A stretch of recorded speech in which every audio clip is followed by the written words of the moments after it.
आके अल मुकीतो कुव्वत देने वाला, ताकत देने वाला, बेसहारिਆਂ ਨੂੰ ताकत देनी, बीमारां ਨੂੰ कुव्वत देनी बचन दी।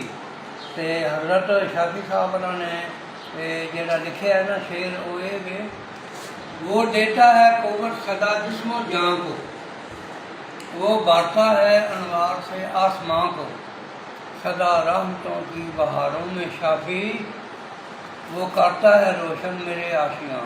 सुभान अल्लाह, माशाअल्लाह। और जी ये तो कमाल हो गई जी। ये तो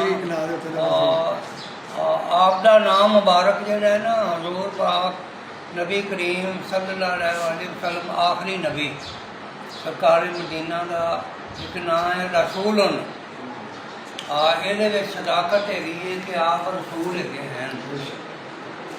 शेर है शाफी साहब रंगा के करम के हसीन गुलस्तान ले लहाए, जो मगमूम थे वो सभी मुस्कराए, वो ख़त्म रसूल हैं रसूल मुकर्रम, जो पैगाम हक दे के दुनिया में आए।